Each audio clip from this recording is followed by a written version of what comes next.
Well, the virus has now killed more than 100 people in China, and new cases have been confirmed around the world. So you don't want to frighten the American public. France and South Korea have also got evacuation plans. But you need to prepare for and assume strongly warning Americans to avoid all non-essential travel to China. that this is going to be a real serious problem. France, Australia, Canada, the US, Singapore, Cambodia, Vietnam, the list goes on. Health officials are investigating more than 100 possible cases in the U.S. Germany, a man has contracted the virus. The epidemic is a demon, and we cannot let this demon hide. Japan, where a bus driver contracted the virus. Coronavirus has killed more than 100 people there and infected more than 4,500.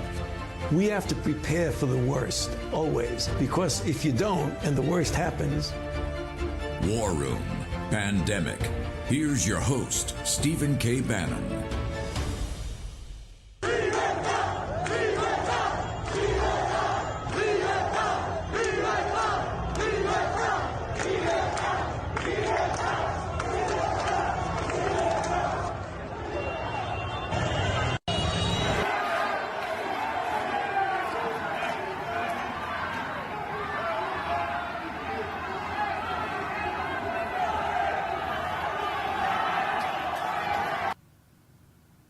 That, ladies and gentlemen, is the sound of freedom. And yes, that comes from the streets of Cuba, of the folks down there that want to breathe the fresh, crisp air of freedom. And they're about to, I think, take it to the next level. It's Monday, the 12th of July, the year of our Lord 2021. Yes, you're in the War Room. Over 66 million downloads on the podcast. Of course, we're live everywhere. Real America's Voice. We're up on Dish Channel 219, Comcast 113 on cable. Want to welcome our audience at Samsung TV Plus. Channel 1029, of course, on Roku, Pluto. We're on Rumble, Telegram, everywhere. Gab, just go any different aspect you want. Up on Facebook, you can see this and comment. Get into your chat rooms right now. I think we've got a dozen chat rooms going simultaneously of people, live chat rooms. Also in Mandarin, and this is particularly for Lao Beijing. Later in the day, we'll blow this through the firewall. You see the people in Cuba standing up to this debacle, this criminal element in Cuba, the Communist Party that has basically run their lives for, 50, 60, 70 years. They're now prepared, I think, to throw it off. We want to start with one of the leaders in the United States of this movement for freedom. It is Marcel Felipe, the chairman of the New American Museum of the Cuban Diaspora down in Miami. Sir, you've been up on the podiums all weekend with Marco Rubio, the mayor, all of it. Can you tell our audience what's really going on in Cuba? Because they say the left-wing media this morning all over it saying it's about COVID, but is it deeper in that? What's really happening with our brothers and sisters down in Cuba? Do we have Marcel? Okay. Can we fix it? Okay, we're going to get, let's get to Marcel. Can we get that up? Okay. Marcel, do you hear us? Okay, let's come back to that in a second. Can we get that sorted out? Denver? Okay. As soon as we give me the signal. As soon as we get Marcel up, let's go to. I got my co-host, Raheem Kassam. By the way, we're going to have Marcel Felipe up in a second. He's chairman of the museum down there. He's been up all weekend with Marco Rubio and, of course, the mayor of Miami. The Cuban Americans are really, I think, taking a stand and putting this forward. This is important. Later in the show, we're also going to have a gentleman come in the second hour from Peru to talk about the communist takeover, the communists trying to steal election down there, trying to steal Peru. Latin America and Central America are on fire right now. You've got freedom fighters and patriots, people believe in sovereignty, believe in freedom, are standing up to these communists. Obviously, the worst example of that is what has happened in Cuba. A great country, great people. Look how successful they've been when they've come to the United States and breathe the air of freedom. It's just been incredible. But you're seeing them stand up. That with the demonstrations over the weekend, go to something that's far, far, far deeper. My co-host, Captain Bannon, is here. Is Marcel ready? Marcel Felipe, Marcel, can you hear me? I can hear you, Steve. Thank you. Thank you for having me. Okay, sorry about that. We had a technical problem. Thanks, Denver, for working it out. So you're the chairman of the New American Museum of the Cuban Diaspora. Tell us what's really going on. The mainstream media is trying to point this out as just about COVID. Is there something deeper there? Are the Cuban people finally had a belly full of this transnational criminal organization, which is the Communist Party in Cuba? Are they finally prepared, do you think, to throw it off? Yesterday, they made it extremely, extremely clear. If anyone cared to listen to the chance that every single video that was sent from the island over, there was not one video that discussed COVID or demands related to COVID. Every single video said two things: libertad or patria y vida, which is the answer to the regime's patria o muerte. Quite frankly, this whole narrative that this is a COVID-based protest is a regime spin and talking point, which has been picked up, unfortunately, by our State Department and by certainly friendly media to the regime. It bears no resemblance to what's going on the ground whatsoever. I believe that there is a fight within this administration. Jake Sullivan yesterday issued a strong statement that made no reference to this illusion of COVID. But again, Biden this morning issued a new statement that, while starts off pretty strong, once again mentions COVID and mentions, more importantly, this concept that the Cuban government must attend to the needs of the Cuban people. See, the Cuban government is the problem. They cannot be part of the solution. And asking them to attend to the needs of the Cuban people is like asking the Third Reich to attend to the needs of the Jewish population. It makes no sense. The Cuban government has to go, and the U.S. government has to make a decision right now if it's going to support the Cuban people or the Cuban government. It cannot do both, as some in the administration have previously suggested. Marcel, can you go back over those over the two sayings you just said in Spanish and interpret those for because our audience is global. We have a huge Chinese audience, a huge European audience. Can you just, what are the two sayings you're saying that they were chanting in the streets? There were multiple. The two primary ones were libertad, which is freedom. Another one that was heard in many, many places was down with the dictators, abajo la dictadura, abajo los dictadores. Another one was end of the regime, fin al régimen. And the one that's become a slogan of the opposition in recent months was the one most overheard, which is patria vida. The regime for many years, Fidel Castro's chant was patria o muerte, fatherland or death. And a group of rappers on the island who had until recently been regime-sponsored artists came up with a song that said, fatherland and life. We both want our country and we want to live, not this vision that Fidel Castro had of fatherland of death. And so that's become a rallying cry. That's what was going on. No one mentioned COVID, not even once. You say, by the way, I'd heard that the government, Langley, the CIA, the White House was all caught way off guard about this because they have not been focused. They do not want to see what the true patriots and freedom fighters there are. Our audience is an activist audience, Marcel. So tell us what can the American people do? What can the people, particularly not Cuban Americans? We know you guys are engaged in the fight and have been in South Florida for many, many, many decades. The rest of our audience who are activists, and we're going to put this up in the live chat and on the websites, what should these people do today to make sure we can act as a forcing function to make this government make the right decision and back the patriots? What do you believe needs to happen by the American people? They need to take to social media. They need to take to their representatives, their senators, or members of Congress, that the United States will not allow humanitarian crisis to develop 90 miles from our borders. Is extremely important. I mean, and it's quite, frankly, an issue of national security. Because if the United States does not step in at some point, Russia certainly will. Let me backtrack, Steve, a little bit here. One of the things that we have called for is for the Cuban military to be very careful about what their next moves are.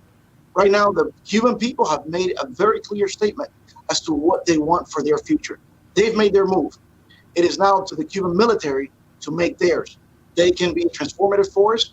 They can shed the past, as Boris Yeltsin did in 1991, or they can take the country down a path of blood and civil war.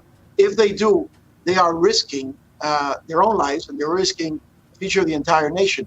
Because if that were to happen, the United States has to really take account the consideration of the humanitarian consequences, the mass migrations that the regime will undoubtedly unleash upon us, as they have done in the past, something which we cannot permit to do again, because that's been their escape valve traditionally. So we cannot allow them to use immigration as a way to solve their problems. The problems of Cuba have to be resolved in Cuba. But if the United States does not take quick and decisive action, then Russia will. And we will have a regime that will owe its existence to our enemies just 90 miles from our borders. This is not like Taiwan. This is not like Syria.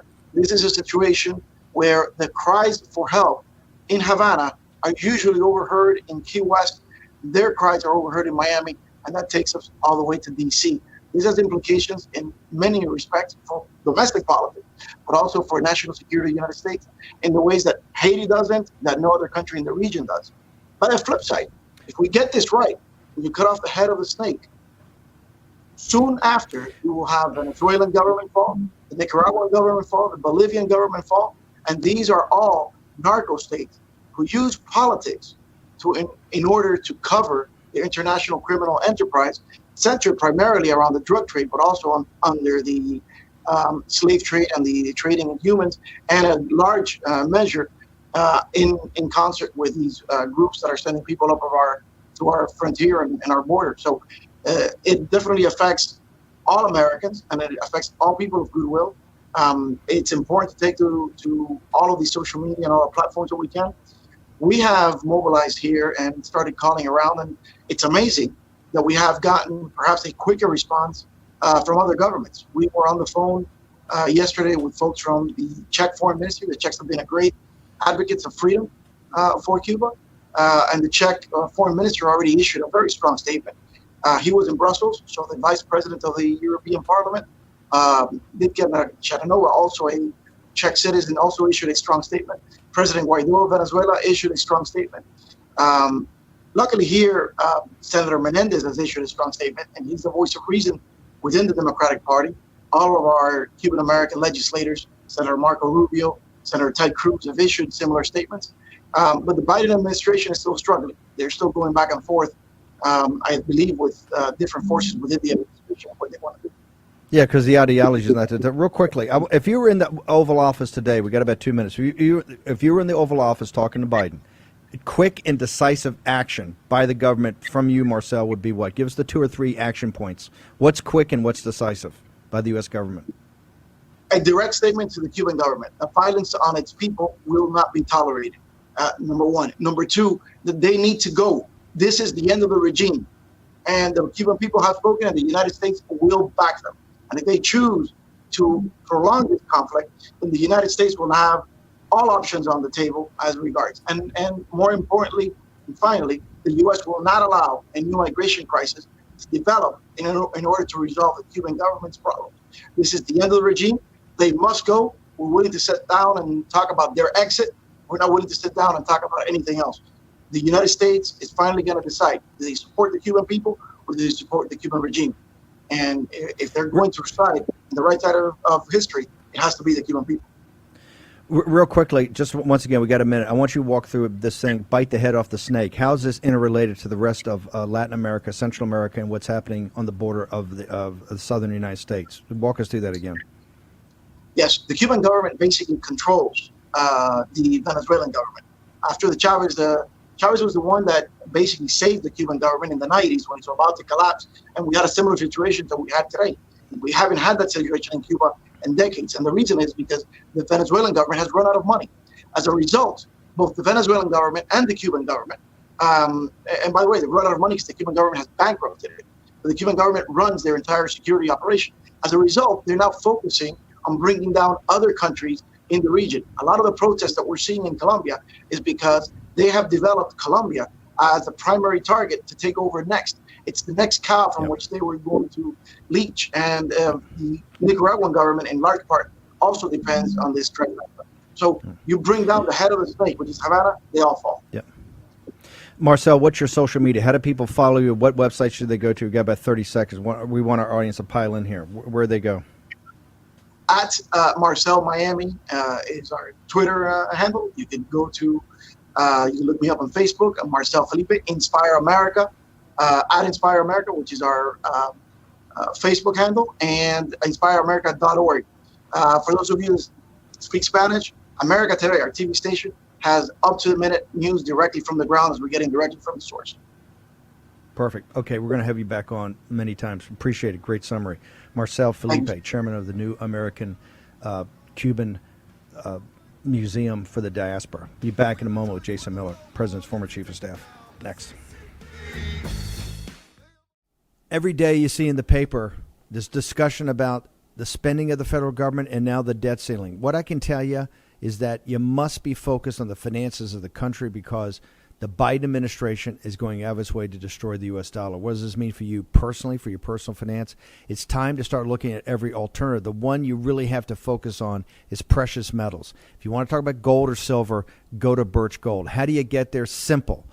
Text Bannon, Bannon, at 484848.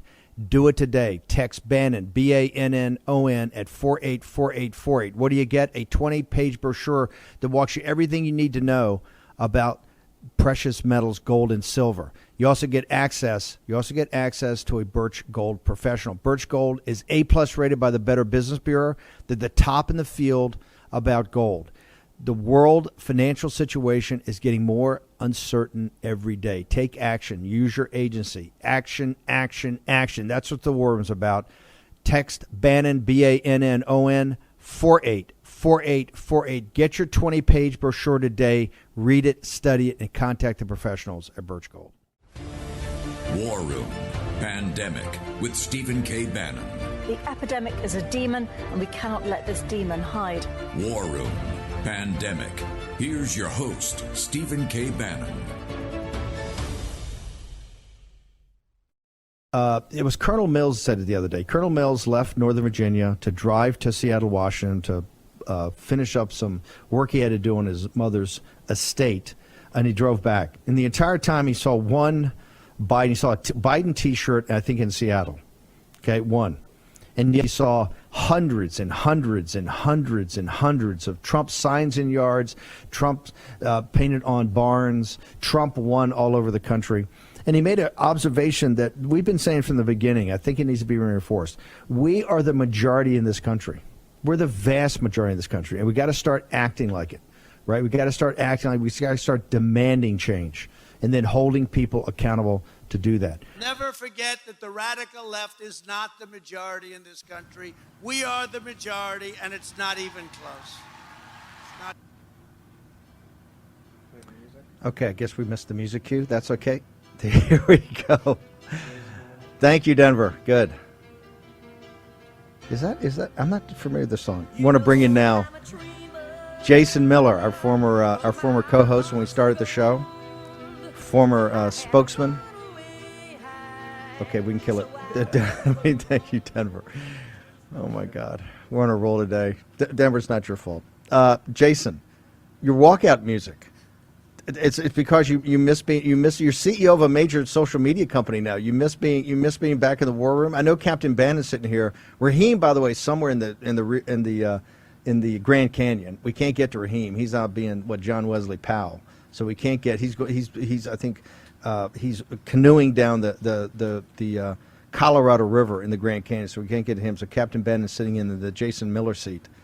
Jason, before we get to you being a CEO of this company that's exploding all over the place, I got to ask you, first, before we get to the president's speech, the situation in Cuba, as you know, a major part of the MAGA movement in Florida and throughout the country, the freedom fighters, the Cuban-American freedom fighters, they're the ones that anti-communist rally in the run-up to the campaign. I think they had 50,000 people showed up in South Florida. And by the way, Bloomberg's $100 million he spent on the ground game was nothing.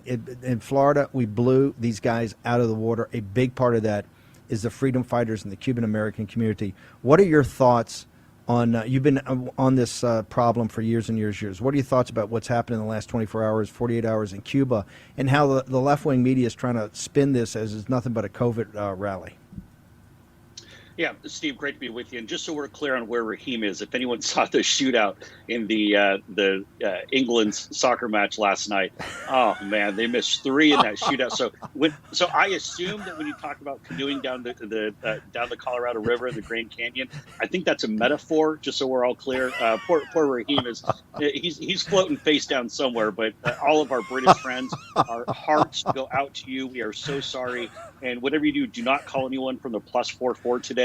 They're all in serious depression mode. But no, let's go to the serious point with regard to Cuba, Steve. Yeah. And this is a tipping point. This could be the moment that puts it all going in a different direction. And people a lot of times don't realize just how close some of these countries are who have these despotic fascist regimes that control everything, control the news that gets in, you name it. And this is no COVID rally. This is decades and decades of people being beaten and oppressed and not having no freedoms, no information. We get the Castros out of there, and we are so close. And this is a moment where we need to be supportive. I think that the Cuban people are going to. I think this could be the point where they go and say we're going to determine our own fate, our own path to destiny. And as we saw, the Cuban American diaspora all around the country and all around the world are cheering them on. This is also for people, 80% of the war room posse love the open. The other saying, why are we focused on Cuba? Here's the reason. Much of what's happening in the regime with Biden is all the same ideology. This is putting to light when the freedom fighters in Cuba tell you the stories of what went on. Trust me, people in this country are, and particularly these young people, are not going to be saying, "Hey, we want more communism. We want more cultural Marxism." Right. Also, you talk about the chain reaction. The chain reaction. That's why Marcel nailed it. That's the head of the snake in Latin America. But trust me. You don't think the diaspora, you don't think Lao Beijing is watching right now, particularly the diaspora, the Chinese people are not watching? Because Cuba's mini-me to the CCP. They're all sitting there saying, hey, when these people start to get in the streets, start to throw things off, these regimes crumble they either got to come back hard with violence or they crumble very quickly. This is a massive development, and we're going to be all over this because this chain reaction, trust me, going to go eventually to Beijing, and it's going to go to Washington, D.C., okay, to these Marxists that have taken over our government.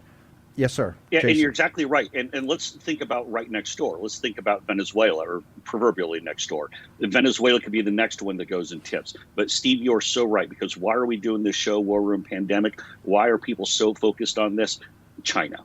And you are so right on this, because the CCP has such a tenuous grasp on its people. People don't wake up there and say, rah, rah, I want to be on the CCP. It's how do I not get beaten down for cheering on or trying to progress my freedoms today. The fact that you can't go on and hop on certain news websites from the West, you can't get information. All of these countries are like that. And so this could be a tipping point, Stephen. We need to be there to support them where we can. Obviously, they got to assert their own independence. This isn't about us going and picking someone, but this is about supporting their own people and fulfilling their destiny.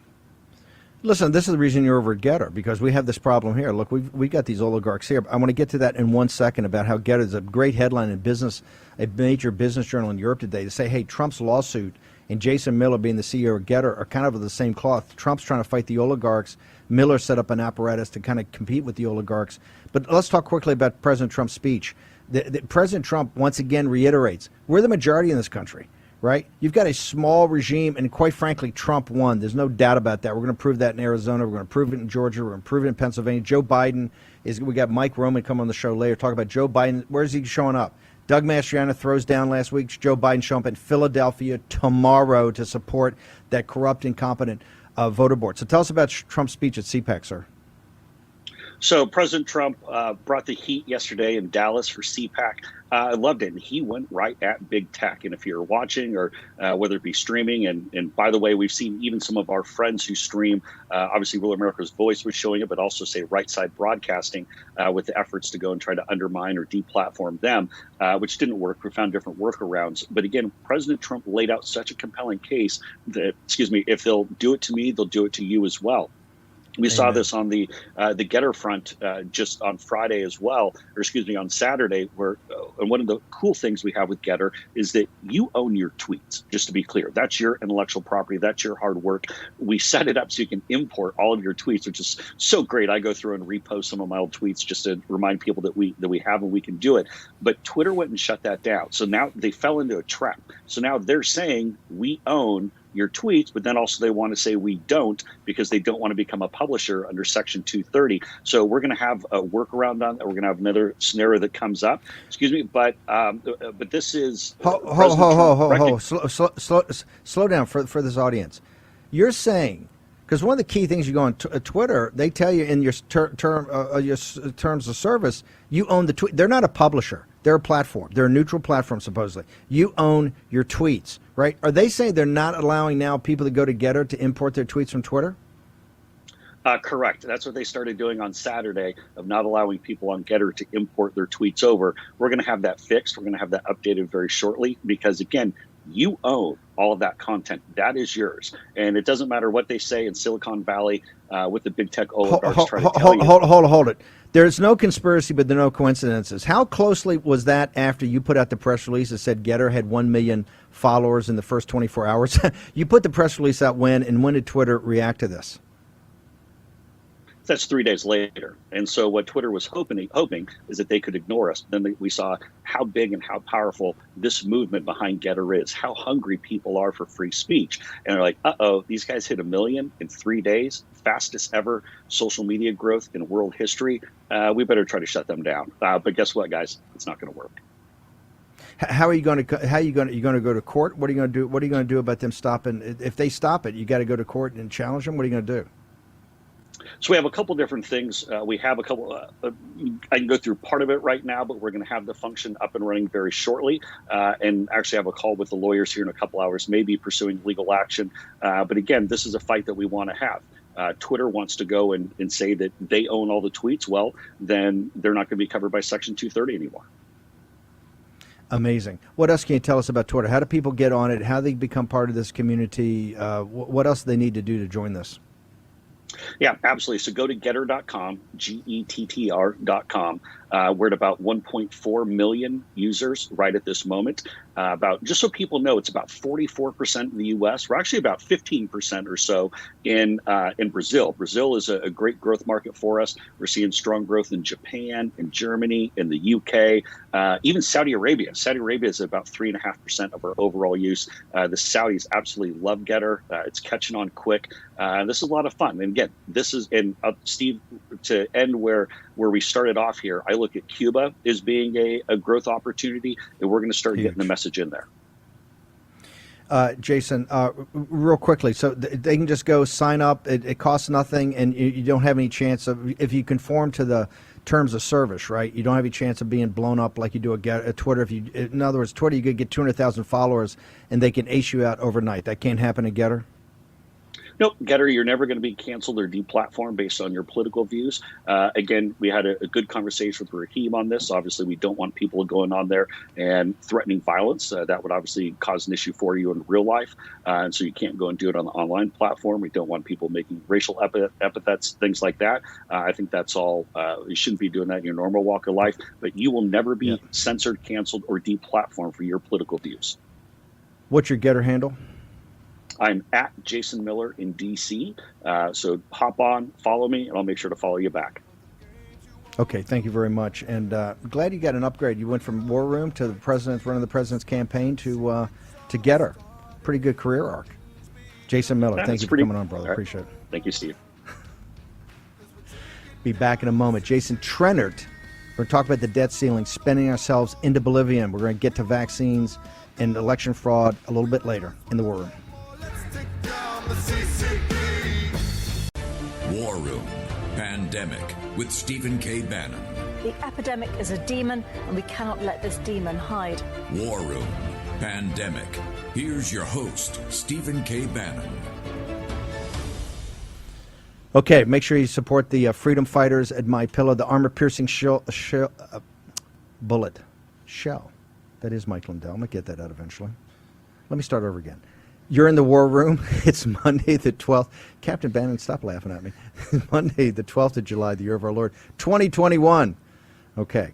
Support the armor-piercing shell that is Mike Lindell. Support the great manufacturing company that is MyPillow. Support the War Room apparatus. Go to mypillow.com right now. Promo code War Room. I'm proud to say, because of this audience, we've got our own landing page or square when you go there. We're right next to Sean Hannity, our brother Sean Hannity, right up there. We've got the special on the Supima pillows, 100% cotton, as many as you want, as low as $19.99. That's only going to last until midnight tonight. Get that. In addition, you got the toppers, 30% off. Make sure you support the freedom fighters. Make sure you go there today. Okay, action, action, action. Before I got the number one thing I'm all over, it's blowing my head up, is this debt ceiling and spending. We're going to get to one of the top guys on Wall Street to talk in a second. Captain Bannon, tell me about what the administration is saying about Cuba. So Julie Chung, the acting assistant secretary for the U.S. Department of State's Bureau of Western Hemisphere Affairs, said peaceful protests are growing in Cuba as the Cuban people exercise their right to peaceful assembly to express concern about rising COVID cases, deaths, and medicine shortages. We commend the numerous efforts of the Cuban people mobilizing donations to help neighbors in need. And Corey Mills, who's running in Florida. And Corey Mills has been on the show many times. Yes, he Real said, hammer. here's the Biden appointee trying to spread propaganda, disinformation on behalf of the radical left. The Cuban people are protesting communist dictatorship and waving the American flag. It has nothing to do with COVID, but your forced vaccination plan needed some propaganda, as it appears. Forced vaccination plan. Wow. Okay, we're going to get Dr. Ryan's going to be on here in the second part of the show. Real quickly, on Twitter, you brought your tweets over, right? You're on Getter now. You brought your tweet. They let you import your tweets. They let me all that when I did. And, all that snark. And as of right now, they're still there, but we'll see. I think if you get them over under the window, I think you got them. That's a big issue, though. I think Jason Miller and the guys at Getter have Twitter cornered between Trump's lawsuit and what they're doing. They're jammed up right now, which is great. Trump's lawsuit, and that's where this European Business Journal nailed it right away. They said between Trump's lawsuit and the Getter launch, they got the oligarchs. They're going to have the oligarchs pinned up here. Remember, Twitter has never done this before. This is what the amazing thing at Getter, it was called a forcing function. It forced them to show their cards. And what did they do? The first thing they did is they went against their own term of service and shut down your ability to import your former tweets into your new Getter accounts. Okay, this is actually quite important. It's an inflection point in this fight against the oligarchs. Okay, let's go to Jason Trennert now, one of the top guys on Wall Street, one of the deep thinkers there, runs Strategist, which is one of the great consulting firms. Jason, you're seeing in Cuba it melt down. You're seeing this chain reaction that's going around these communist countries. And quite frankly, the ideology in Washington, D.C. today, and particularly the far left, is not much difference. This spending is at such a scale and so out of control that I don't think people have fully grasped what's going on. Can you walk us through exactly what's going on with spending, what do you think is going to happen to the economy with stagflation, and particularly what's going to happen with the U.S. dollar, sir? Yeah, well, it's a lot to unpack there. I would say that one thing I would just mention is not directly related per se to what's happening here, but I do think that commodity inflation, generally speaking, particularly food inflation, is extremely politically destabilizing. And I think it's somewhat related to what's happening here. It's not entirely related, but I do think that's important to think about, because that's something we saw in the aftermath of the last financial crisis when oil hit $150. There are rice shortages in places like Egypt and Vietnam. And so this does have a real world impact. Hold on. Hang on. You're saying that you think that's part of the underpinnings of what's happening in Cuba is now because of all this spending, the commodity inflation and food? I think there's I think it's a fundamental lack of freedom. I think it's also a fundamental lack of government competence, particularly as it relates to COVID. It's mainly, I think, a lack of freedom. But I also think that particularly in economies that are not free market, that have to import a lot of their food, have to import a lot of their commodities, higher commodity prices are highly destabilizing. And that's true for China, it's true for India. The U.S. is a food exporter, and we also spend a lot less on food as a percentage of our disposable income. So it's not as politically destabilizing. Having said all this, there is no question in my mind that all of the fiscal and monetary stimulus that's been brought to bear during the COVID lockdowns is having an impact on inflation. I think it's almost incontrovertible. The question really among the central bankers is whether it's, as they say, transitory or whether it's more permanent. I'm of the view that it's more permanent, that it's going to be a lot stickier. And I think a lot of these policies, the fiscal and monetary policies, are going to be very hard from which to extricate ourselves. We've been calling it the Hotel California approach, which is, you can check out anytime you want, but you can never leave. And it's very, very difficult in democracies, particularly with some of the political stakes that are involved. it's going to be difficult to step away from some of these monetary and fiscal policies that we have in place right now. But why do you, and to put this maybe into English for non-Wall Street types, which most of our audience is, and by the way, we're going to have one of the apes on here later from the Army of the Apes, starting a new not-for-profit to focus on financial and economic illiteracy. The Ape Army of 4 million have been teaching each other, and they understood one thing, that they've never been taught this in school. They've never had access to this information. As they trade these stocks, they realize there's a lot to learn here, and they're interested in it, right? And remember, getting rid of economic illiteracy and financial illiteracy is really a fundamental part of your personal march to freedom, to actually understand the world as it is and as it could be. Let's go to this. You've got these Republicans up there. You got these Republicans up there having a group hug with this infrastructure plan, and then they say, "Oh no, it's conditioned upon a human infrastructure plan." I just want to go back, because you and I talk a lot. It's the scale of this spending is unheard. I mean, we're throwing around trillions now, like people used to throw around billions, and I don't think anybody in this city. Yeah. It's kind of decoupled from reality. What are your thoughts on that? Well, it's partly decoupled from reality because the Fed is buying $120 billion worth of securities a month, 80 billion in treasuries and 40 billion in mortgage-backed securities. The Fed's balance sheet is up 90% since the start of the pandemic. And the Fed's balance sheet was, to give you round numbers, it was about $800 billion in 2008 before Bear Stearns failed. And we're approaching really 8 trillion to 9 trillion right now if the current trends are in place. So what's happening is you're largely... But hang on. I just want to put this in language people understand. You can finance these deficits. You can finance the spending. You got a couple ways to finance it. You can have the Chinese and the Gulf Emirates and the Japanese insurance company buy bonds that you sell, government bonds, right? You can raise taxes. Or you maybe grow out of it. You can have bigger growth in your growth. People pay more taxes as you grow.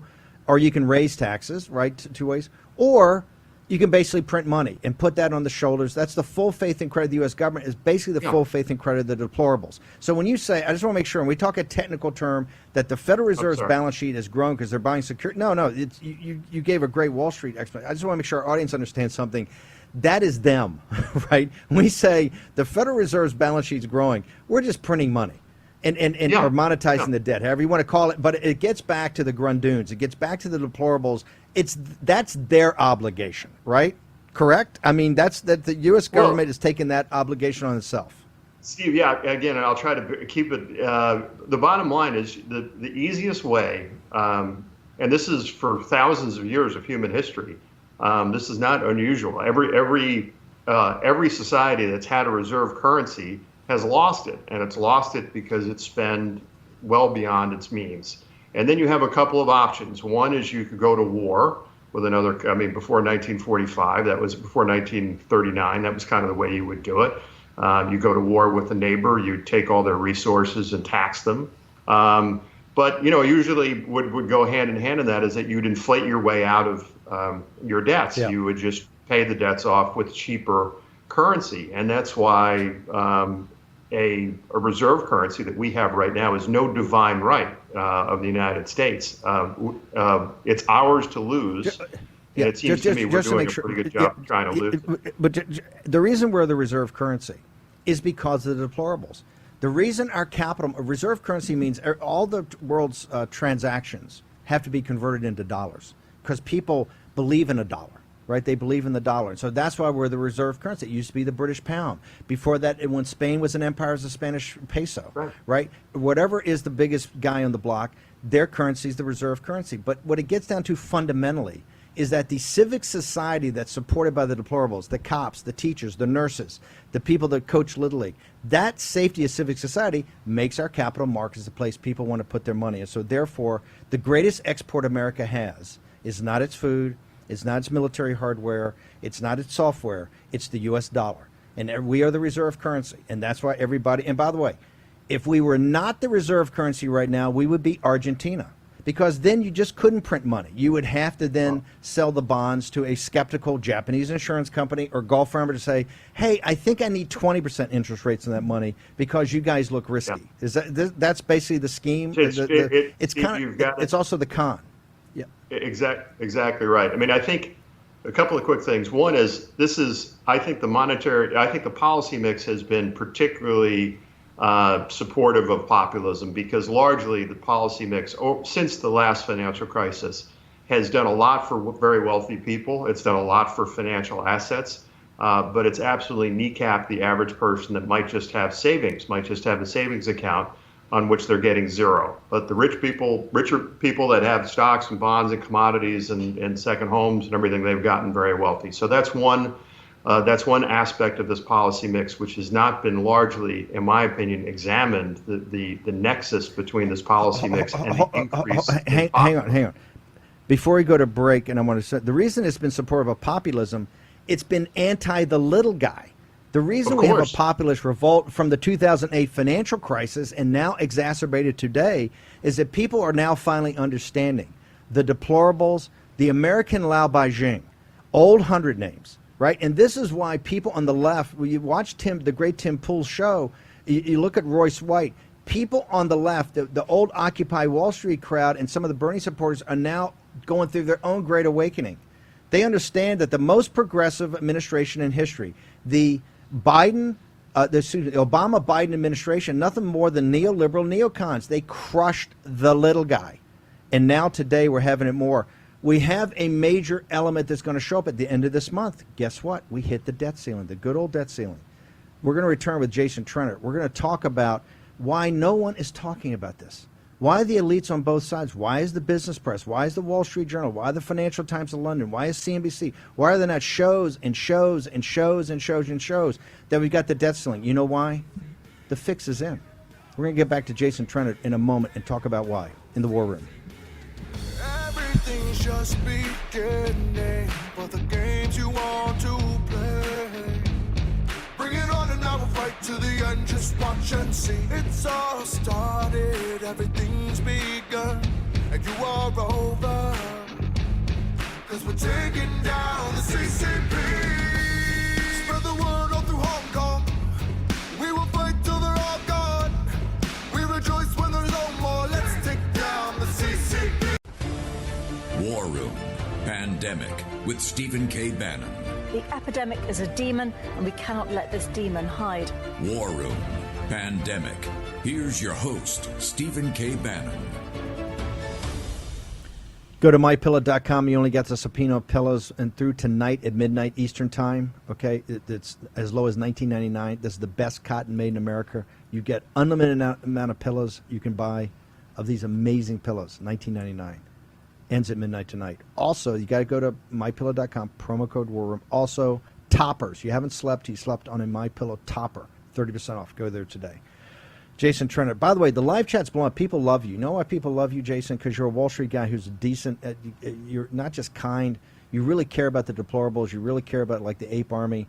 And you see people, there are 4 million people in the Ape Army, and we're going to have a guy on here later, AMC Marine. They hunger to understand how our financial system works. They hunger how economics work. People want a great awakening in this area. They actually want to know how the system works. And when you start explaining to them and you see what the con is, that it's all on their shoulders. All of it's on their shoulders. The taxes, the debt, all of it's on their shoulders. And the civic society that underpins this. When people say we have robust capital markets, we have robust capital markets because the Saudis, the Chinese, the Japanese insurance companies, they all want to put their money in the United States of America. And our capital markets are so liquid. Why are they liquid? Because the underlying decency and stable, and how stable our civic society is, at least up until this point. Jason Trennert, what's your observation on that before we talk about debt ceiling?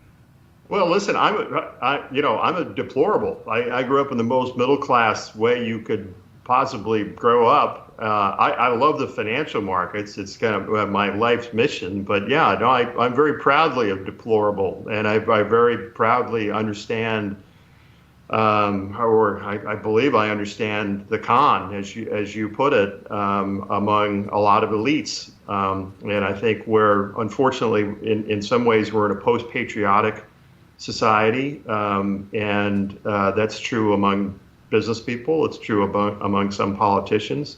It's true especially among some very large companies, unfortunately. But there's still, more of us than there are of them. We just have to exert our political influence. So why is it crickets right now on all the business papers, all the business media, the hundreds of billions that are spent for Wall Street Journal, Financial Times of London, CNBC, Bloomberg?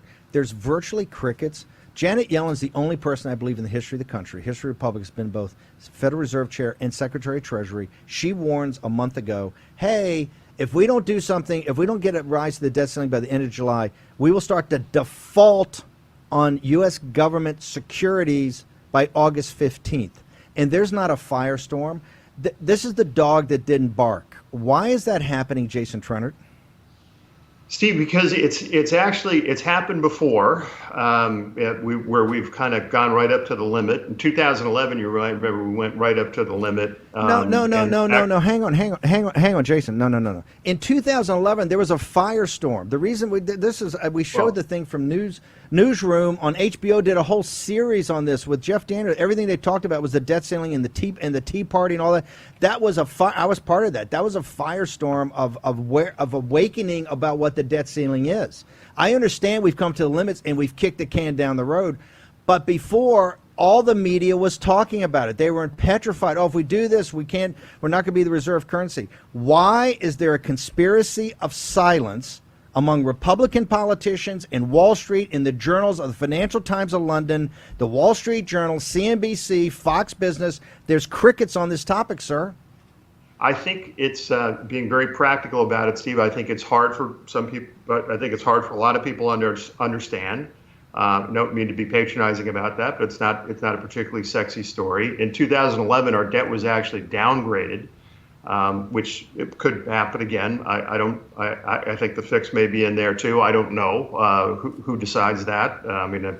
What the process by which that's actually. Have we just bought off? Hold on. Have we just have the Republican Republican Party? Have we bought off a modern monetary theory? Let's call it what it is. They're going to. Yeah, here's no, what's going to happen. I think we're we are always ahead of the game, and here's what they're going to do. They're going to get some extension. They're going to do some voodoo. They're going to kick it down for a 3-4 month thing. We can get by. We can do this. We got this. We can stagger these things but in sometime in October.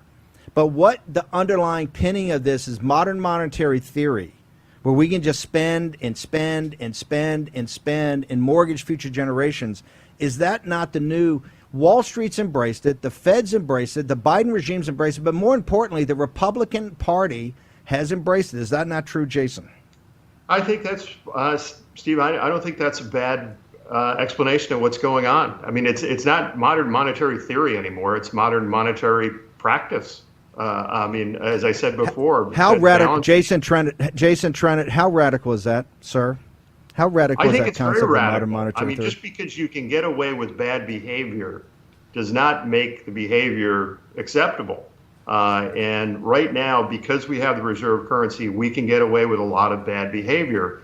Perhaps indefinitely. It's hard to know the timing on this, but it seems to me that higher commodity prices are some indication that this is having an impact, or higher inflation is some indication this is having an impact. Where we may be okay versus other fiat currencies, which are as profligate as we are, but all fiat currencies seem to be weakening versus hard assets like commodities. Now, precious metals actually are down on the year, but the dollar is weakened dramatically versus industrial metals. It's weakened dramatically versus grains.